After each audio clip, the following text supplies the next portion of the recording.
Which is the better Harley engine? The 107 cubic inch or the 114? I'll tell you all about it inside. RevelatorAlf.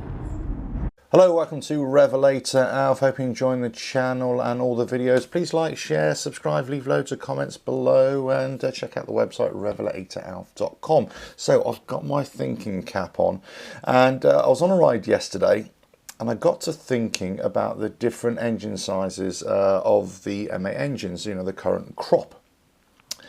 The difference between power and performance of the 107 cubic inch and the 114 cubic inch primarily. Now, when I rode the Fat Bob 114 inch engine, I thought that was underpowered. I thought at the top end it was very sluggish.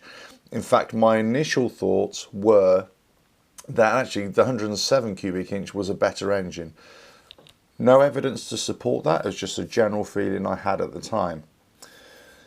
Since that time, I've heard little bits of commentary, opinions from all over the place, where lots of people are saying actually the 107 cubic inch is a better engine all around, and they're saying that it potentially you get more power out of it than 114. Again, I have nothing to support that. That's just general bits of opinion that I've heard on the internet, or read on the internet, I should say.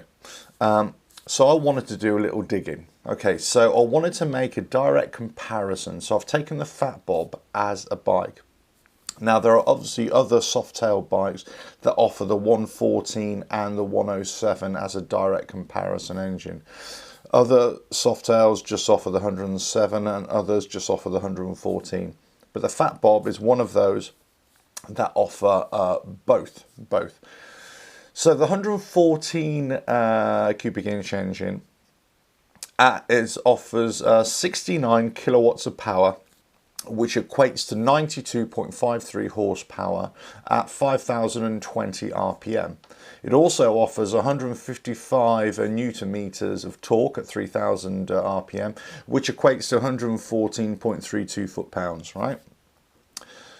The 107 cubic inch offers 62 kilowatts of power at 5,450 RPM, so slightly more RPM, about 430. Yeah, 430 more RPM.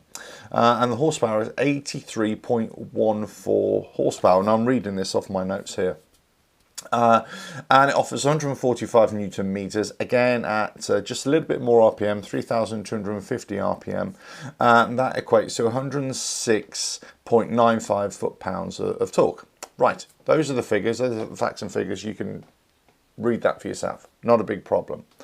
So the difference is between the two engines, stock engines we're talking about here, is 10 newton meters of torque, or 7.37 foot-pounds, or 9.39 horsepower. Okay, so 9 horsepower difference. Now, here's where I think that isn't a great deal of difference. It's a little bit of difference, but it isn't a great big difference. If we're talking about, you know, measuring, you know, bravado, or measuring mine is bigger than yours type thing, then a lot of people are going to go for the 114 engine because, hey, it's 114 as opposed to 107. But possibly not really looking at the direct comparison. However, there is no doubt the 114 does produce more power and has got slightly more horsepower as well. But not by much. It isn't by much here.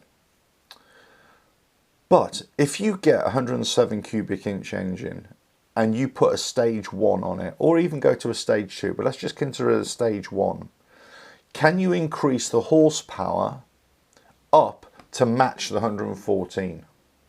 Well, I think you can. But also, most critically, will it cost you more? And it doesn't. And I'm going to tell you why.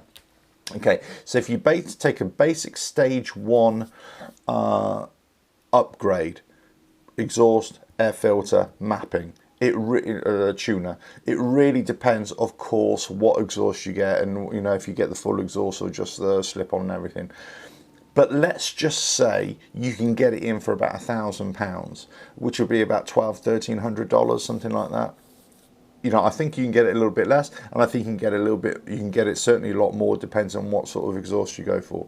But let's just say £1,000, and I think you'd agree you can get a stage 1 done for that.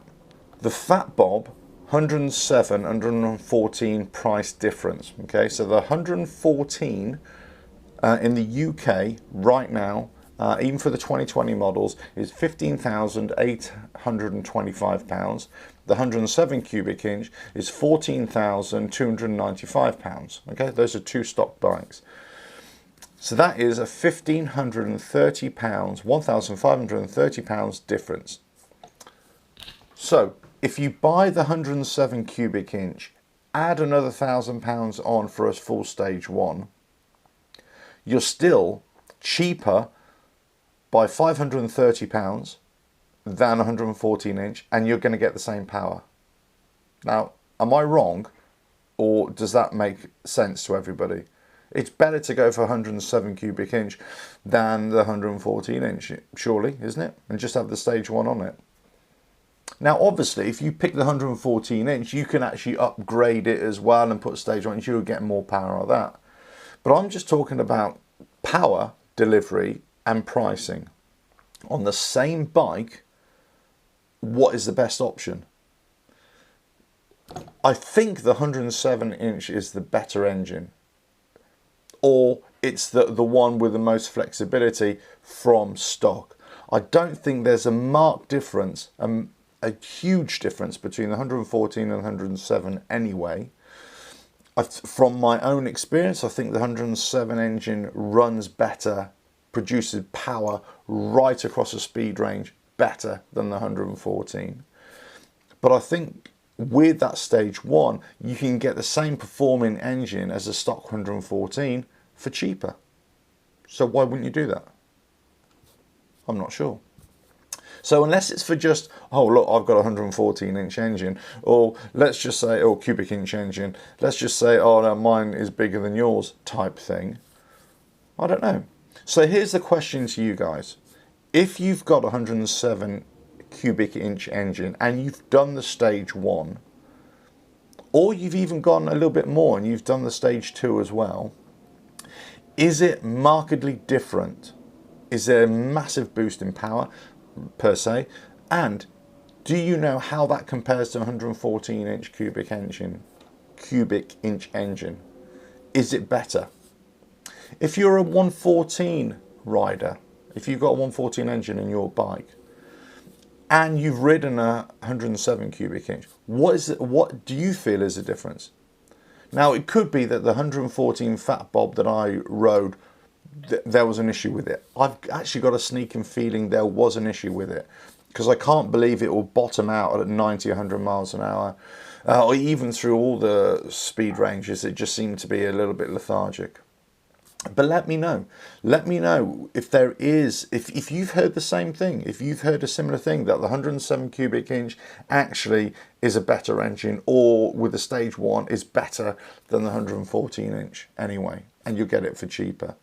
The maths tell me that it's a better engine.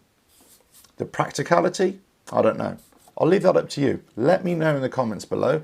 Let me know what you've heard. Whether it's anecdotal, or whether you can prove it, whether you've got first-hand experience about the 114 inch engine versus the 107 cubic inch. I don't know. I'd be interested, because as I say, there isn't. I would have thought with a 7 cubic inch difference, there would be a bit more of a difference. Now, obviously, it depends on how these engines are tuned. I would have thought they would have tuned the 114 inch engine a little bit more to give you that marked difference, you know, in performance right from stock engines. But there we go. Right, well, hope you found this useful. Hope you found this interesting, at least, as I've got my thinking cap on and possibly overthinking it. But there we go. That's what I do. But let me know what you think. Please like, share, subscribe, leave loads of comments below. As I've said, check out the website, and I'll catch you on the next video. Well, coming very soon. Ta-da now. RevelatorAlf.